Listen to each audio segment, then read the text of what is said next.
Bonjour les amis, j'espère que vous allez bien. J'ai profité de quelques jours de vacances avec mes enfants. Donc voilà, c'est pour ça qu'on a loupé une semaine. Nous sommes donc de retour pour une nouvelle vidéo aujourd'hui.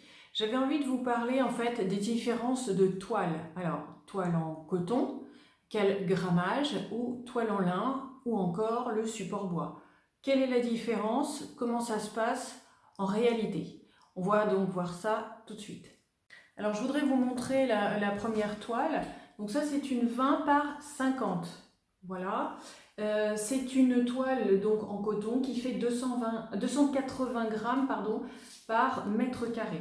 Alors, je vous montre le dos, que vous puissiez bien voir. Bien sûr, on a les clés pour pouvoir tendre la toile. Donc ça, en fait, c'est une épaisseur qui n'est pas très importante. Vous avez ensuite des grammages plus importants. Là, par exemple, on va passer sur une toile en lin naturel.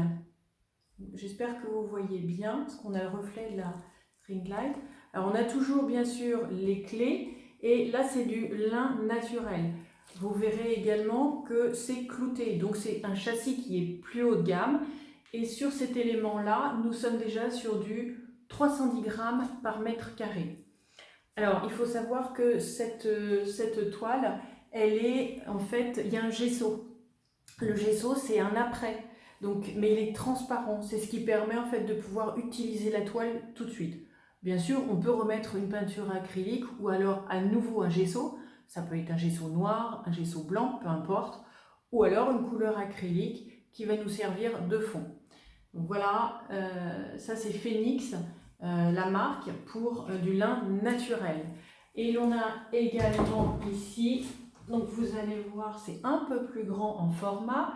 On est sur du 65 par 54 cm. Et là, on est sur du, alors j'espère que vous allez voir, on est sur du 390 grammes par mètre carré. Alors, bien sûr, c'est clouté puisque c'est du lin, hein, vous voyez. Et en termes de châssis, il est donc renforcé. Et nous avons toujours les clés. Donc ça, c'est un châssis le Franc-Bourgeois. Voilà, donc on s'apercevra que la toile en lin est toujours beaucoup plus tendue. Et les clés vont servir également à tendre au niveau de la tension pour le travail qu'on a envie de faire. Alors, j'ai une petite surprise pour vous, je vous en parlerai tout à l'heure pour que vous voyez en fait le résultat. Alors là, moi j'aime bien peindre sur du bois. Alors du bois, du pain, hein. Voilà, c'est une planche qui a été découpée. Et en fait, j'adore travailler sur ce support parce que c'est extrêmement dur. Donc on peut y aller, on peut s'éclater et il n'y a pas de souci en fait. Hein. On peut donner des coups assez forts. On sait pertinemment que de toute façon, vu l'épaisseur du bois, je crois qu'on est à 1,5 ou 2 cm d'épaisseur, ça va pas se ça va pas se casser en fait, tout simplement. Par contre, obligatoirement, on va mettre du gesso, plusieurs couches, parce qu'en fait, le bois va boire. Donc là, en fait, il a été bien évidemment poncé, mais on pensera bien sûr à poncer sur les côtés également, parce que moi, je fais une finition peinte sur mes tableaux, et sinon, c'est pas terrible. Voilà.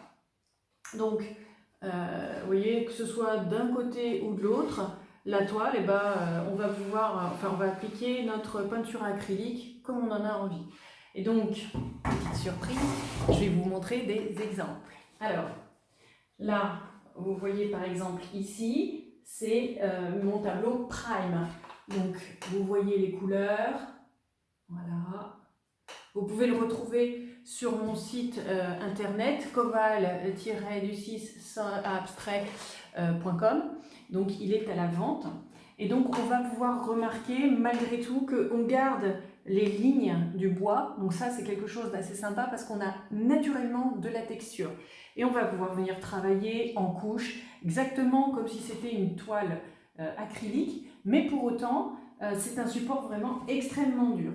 Voilà. Donc les côtés sont peints, ils sont vernis et vous voyez le dos, c'est bien une plaque de bois, tout simplement. Alors du coup c'est effectivement moins cher à l'achat, c'est plus robuste.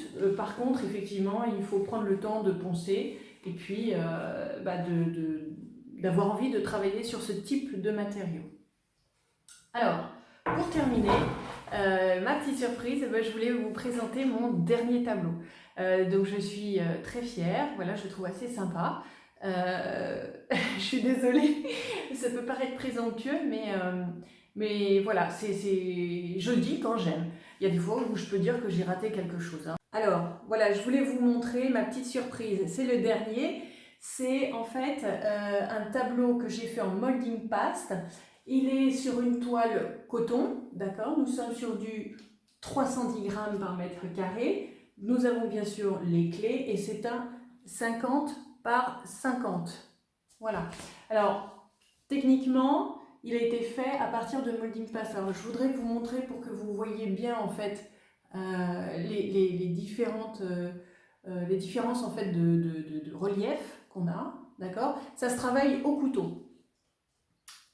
Pour autant, c'est grave la galère, le molding paste. Je vous le dis tout de suite, autant la peinture acrylique, ça c'est vite, autant le molding paste, en fait c'est une pâte, un peu comme du plâtre, voilà, mais ça sèche super lentement. Il faut au moins 3 jours pour que ça soit bien sec. Sans quoi, c'est la galère, on touche avec les doigts.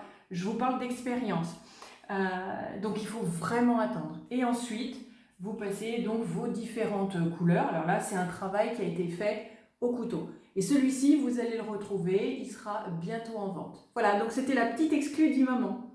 J'espère que la vidéo vous a plu. N'hésitez pas à me mettre un pouce bleu. Je vous embrasse et je vous dis à très bientôt. Bonne journée. Au revoir les amis.